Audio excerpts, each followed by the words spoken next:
Let's talk about consistency, not the fluffy Instagram filtered version, but the real neurobiologically grounded, emotionally gritty, effortful repetition of behaviors that shape who we become. If you're waiting to feel inspired every day, you've already lost the game, because inspiration, like dopamine, is fleeting. It rises and falls. It's a spike, not a stable state. And while you can ride that spike for a moment, you cannot build your life on it.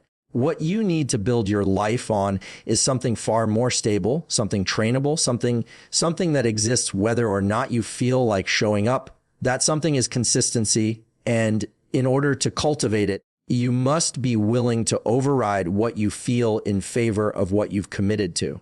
You see, the nervous system is not designed for your dreams. It's designed for survival. Every time you try to push against the grain of comfort, every time you disrupt the groove of what is easy and pleasurable, your system will resist.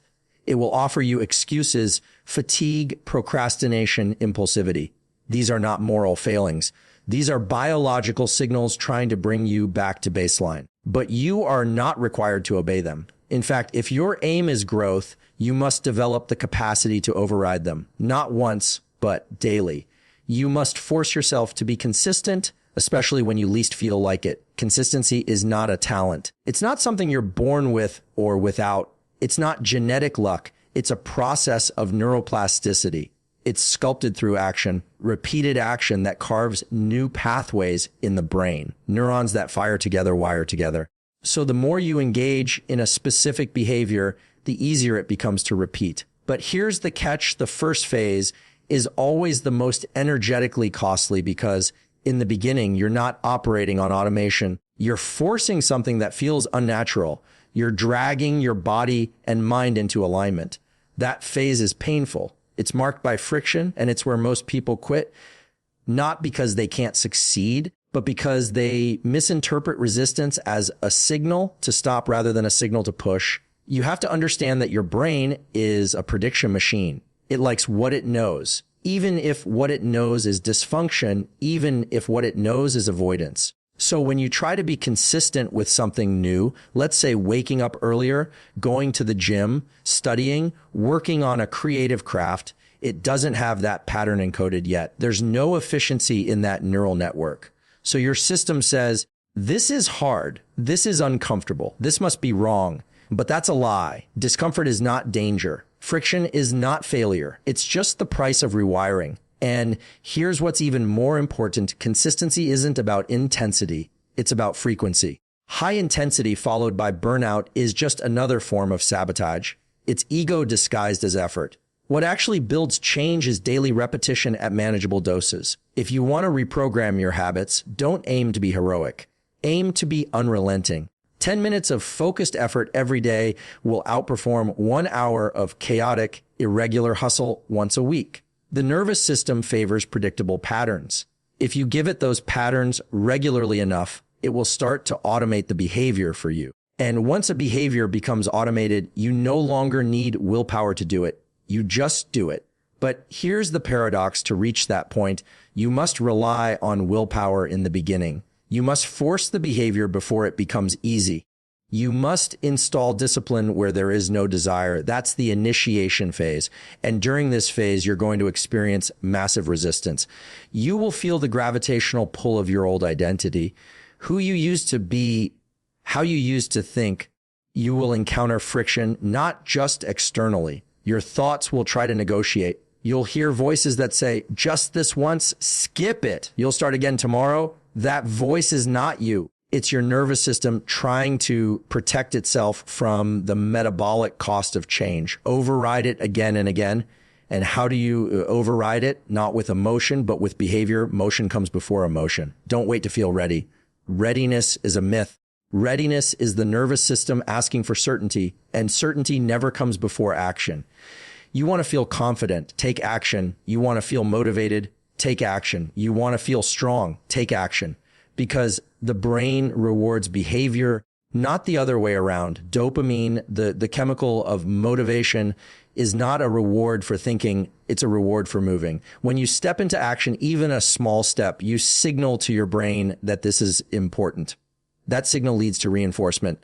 That reinforcement leads to repetition. And repetition leads to identity. Identity is not something you discover. It's something you build brick by brick, day by day, behavior by behavior. Every time you show up for yourself, especially when it's hard, you cast a vote for the kind of person you're becoming. And over time, those votes add up. They create a narrative, not in words, but in neural structure. Your brain starts to believe, this is who I am. I am someone who shows up. I am someone who finishes. I am someone who doesn't quit. But again, this doesn't happen by accident. It happens by design, by consistency. And consistency must be forced deliberately, consciously, until it becomes reflexive. You must be willing to be mechanical before you can be masterful. Think about any high performer, a world-class athlete, a prolific writer, a disciplined entrepreneur. None of them rely on how they feel. They rely on what they've built: routines, systems, rituals. And all of those were at some point unnatural. All of those required friction and force in the beginning. So if you're waiting for it to feel good, you're waiting too long. If you're waiting for the perfect time, you're waiting forever. Force the behavior first. Let the feelings follow. Before habits become automatic, they must be forced. Most people wait to feel ready, not realizing that discipline is not born from emotion. It is built through deliberate action. Motivation is fleeting, but consistency compounds. Neuroscience shows that your brain adapts to what you repeat. When most people think of discipline, they imagine it as something a few extraordinary individuals are born with. They picture discipline as an inherent trait, a genetic blessing given to the lucky few who have it in them. But that's not how it works. Discipline is not a talent. It's a training. It's not something you find. It's something you build. It is the muscle of self-command. It forged in the fire of repetition, resistance, and discomfort. It's the quiet, invisible act of doing what needs to be done long after the excitement has worn off. Think about a soldier, a monk, or an athlete. Their discipline isn't divine. It's mechanical. It's the result of thousands of repetitions. Their nervous systems have learned to obey their higher goals rather than their lower impulses. The more they repeat an act of self-control, the less effort it requires over time. In neuroscience, this process is called myelination. Every time you repeat a behavior, electrical impulses travel down the same neural pathway. The brain responds by coating that pathway with a fatty substance called myelin, which allows signals to travel faster and with less resistance. In simple terms, repetition builds efficiency. That's why the first attempt at any new habit feels so difficult. Your brain hasn't paved the neural road yet. It's still clearing debris. But each repetition smooths the path a little more. Each act of discipline strengthens the circuit that says, this is what we do now. So when you see someone who seems effortlessly disciplined, don't assume they're special. Assume they've practiced long enough for their effort to become automatic. The truth is, discipline begins as friction and ends as flow. It begins as the daily argument between who you are and who you want to be. It begins in those quiet moments when nobody is watching, when your emotions beg you to quit, when your comfort whispers, not today. And that's when the real work begins, not the physical work, but the psychological one. The battle between the limbic system, the part of your brain that craves comfort and pleasure, and the prefrontal cortex, the part responsible for long-term goals and reasoning.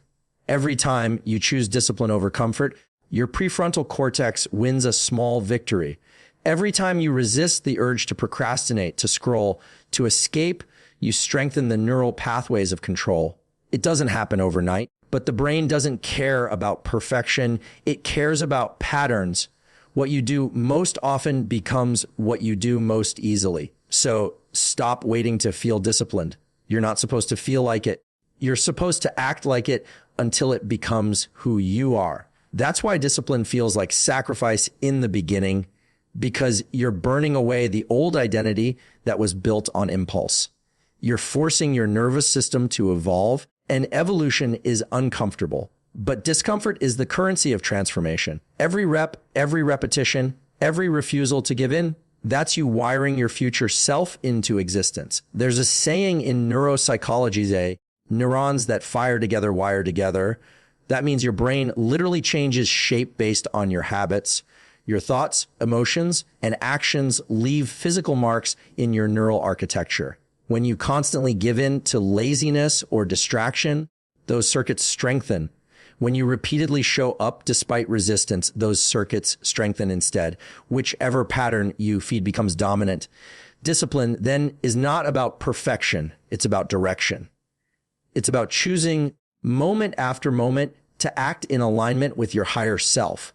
Even if you fail one day, even if you stumble, it doesn't erase the path you've been paving. Failure only becomes permanent when you stop trying. That's why consistency matters more than intensity. It's not about doing everything right. It's about doing something right every day. The people who win aren't the ones who do the most when they feel good. They're the ones who do something even when they feel bad. Think of it like compound interest. Every small, disciplined act, every early morning, every rep, every page, every study session adds up. The brain rewards repetition with efficiency, and efficiency turns into identity. And once your identity shifts, discipline no longer feels like a chore. It becomes who you are. You don't force yourself to brush your teeth. You just do it. You don't debate whether to check your phone. You just do it. The same can happen with any habit if you push long enough through the resistance. The irony is that freedom is on the other side of discipline. People think freedom means doing whatever you want, whenever you want. But that's chaos. True freedom is having control over yourself.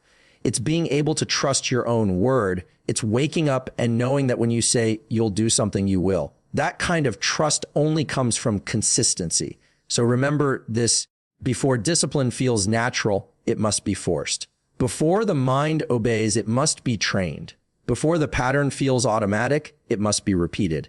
You cannot think your way into discipline. You must act your way into it. And every time you act, you are teaching your brain a new truth. I do what I say I will do. Every day you are at war, not with the world, not with circumstances, not even with other people, but with yourself. The war is between your comfort and your commitment, between your impulses and your intentions, between what feels good now and what will feel right later. Most people lose this war quietly. They don't lose because they are weak. They lose because they keep negotiating with their excuses. They keep letting their emotions decide what gets done. But emotions are unreliable narrators. They tell you stories based on temporary states. You can't build a permanent life on temporary feelings. Discipline means doing what is necessary, especially when it's inconvenient. It means acting in alignment with your goals, not your mood. It means being your own commander, not your own captive. When you say, I'll do it later, your brain learns that your word is flexible. But when you say, I'll do it now, and you follow through even when you don't want to, your brain learns to trust you. That self-trust is the foundation of confidence. Confidence doesn't come from affirmation. It comes from evidence. You build it every time you keep a promise to yourself. That's why so many people feel lost. They break their own word too often. They set goals, but don't follow through. They talk about change, but don't act on it. Over time, their brain starts to believe the opposite of what they say. You're not reliable. And when your own mind doesn't trust you, no amount of motivation can save you. You have to rebuild that trust brick by brick, promise by promise, habit by habit. Start small. Start so small that failure is impossible. Wake up on time. Drink water. Do one set. Read one page. What matters isn't how much you do. What matters is that you keep doing it. Repetition is the antidote to doubt. Every repetition strengthens the identity of I follow through, because the truth is your brain isn't loyal to your potential. It's loyal to your patterns. You could have the greatest vision in the world, the deepest intentions, the strongest desire to change. But if your daily actions don't align, your brain won't believe you. This is the paradox of personal growth. Your feelings follow your actions, not the other way around. You can't wait to feel inspired to take action. You take action to feel inspired. You can't wait to feel strong to begin. You begin, and then strength shows up. Every act of effort sends a signal to your nervous system. This matters. And when something matters enough, your brain starts reorganizing itself around it. Neuroscientists call this experience dependent plasticity, the idea that your brain literally rewires itself to support what you repeatedly do. So every time you choose effort over ease, you are not just building habits, you are reshaping your mind. Think about that. Each choice to stay consistent, each time you override temptation, each moment you show up, you're changing the architecture of your brain. That's why success is not random. It's biological. It's the result of consistent neural reinforcement. But here's what stops most people. They confuse discomfort with danger. They feel resistance and assume it means stop. In reality, resistance is proof you're going the right way. The moment you try to expand beyond your current identity, your nervous system fights back. It's not trying to destroy you, it's trying to protect you. Your body prefers the known. Your mind prefers the familiar. So when you introduce something new, a new routine, a new level of effort, a new boundary, everything inside you screams, "This is hard. This is wrong." But that's not danger. That's adaptation in progress. You're not breaking, you're rewiring, you're not failing, you're evolving. That's why so many people get stuck in cycles. They feel the first wave of resistance and assume it's a sign to quit. But the truth is, that's when you're closest to the breakthrough. Change always hides behind discomfort. The ones who win aren't necessarily the most talented or the most intelligent. They're the ones who don't run from the friction. They sit with it. They train through it. They learn to find calm inside the storm. Every time you show up in discomfort, you're proving to your brain that you can survive it. Eventually, what once triggered panic becomes your new baseline. This is how growth works. What used to feel unbearable becomes normal. What used to feel impossible becomes routine. And once that happens, you unlock a new level of self-respect. You realize that discipline wasn't punishment, it was liberation. You see, discipline is the doorway to peace. When you live undisciplined, you live in chaos. You live in guilt, regret, and anxiety, the pain of knowing you could have done better but didn't. But when you live disciplined, your mind becomes quieter because you're no longer negotiating with yourself. You're no longer at war with your own promises. Consistency doesn't just change your life, it heals your relationship with yourself. So the next time you feel that resistance, that urge to escape, that whisper of, "I'll do it later," remember, this is the test. This is the moment where winners are made. You can either surrender to comfort or you can train your nervous system to obey your vision. And if you choose the latter, you'll realize something powerful. You don't need motivation when you have momentum. Momentum is discipline in motion. Once you build it, it carries you. The hardest part is the start. After that, repetition takes over. And that's why consistency is not just an act, it's an identity. It's who you become when you stop giving yourself permission to quit. At some point, every person faces a choice that defines their entire life, the choice between who they are and who they could become. Most people never cross that line. They stay where it's comfortable, convincing themselves that someday they'll be ready. But someday never comes, because waiting to feel ready is waiting to stay the same. You will never be ready to change. You will only ever be willing. Readiness is a myth. Willingness is power. And the difference between those two defines your destiny. You see, the brain loves certainty. It hates risk. It clings to what it already understands, even if that understanding keeps you small. That's why transformation doesn't begin with clarity. It begins with courage.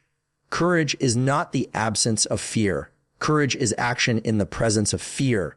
It's not confidence that moves you forward. It's conviction. The deep knowing that the pain of staying the same is heavier than the fear of changing. When you understand that discipline stops feeling like punishment, it becomes an act of self-respect. It becomes the quiet declaration, I'm not here to live on autopilot. Because the truth is you are programming yourself every single day through what you tolerate, through what you repeat, through what you avoid. Every thought, every decision, every action is either reinforcing the old you or wiring in the new one. And your brain doesn't care which one wins. It only cares which one you practice. That's why discipline isn't about perfection. It's about direction. Every time you show up, You send a signal, this is who I choose to be. Even on the days you fail, even on the days you fall short, you're still sculpting the pattern of persistence. The only true failure is the moment you stop showing up.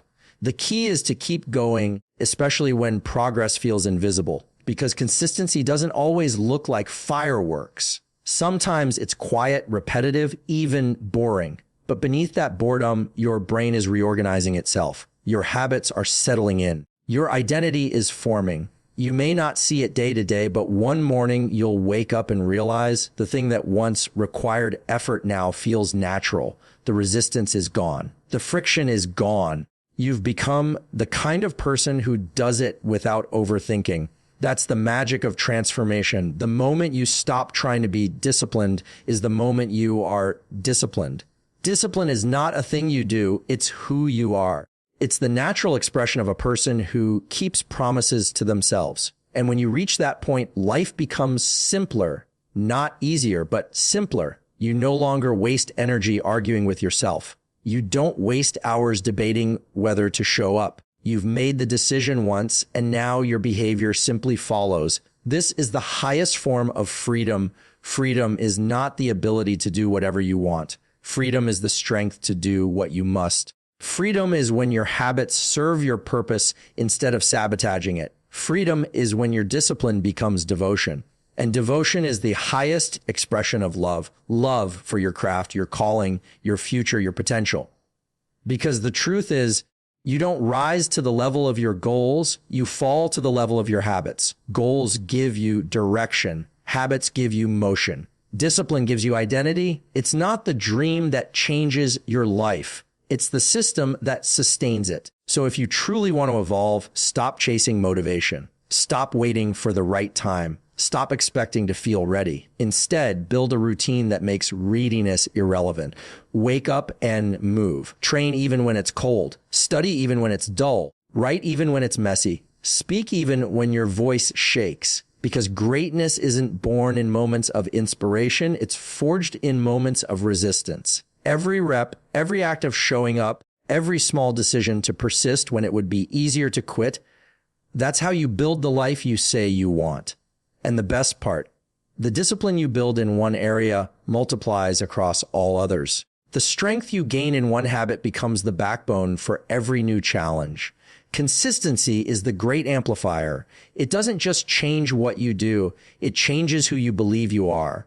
And once your identity shifts, your destiny follows. You start to realize that the goal isn't to be perfect. The goal is to be patient, to fall, rise, fall again, and rise stronger. To understand that mastery is not a single act, but a lifelong conversation between effort and adaptation. So let this be your reminder. You don't need to move mountains in a day. You just need to move forward every day. Because the secret isn't speed, it's direction. The secret isn't intensity, it's endurance.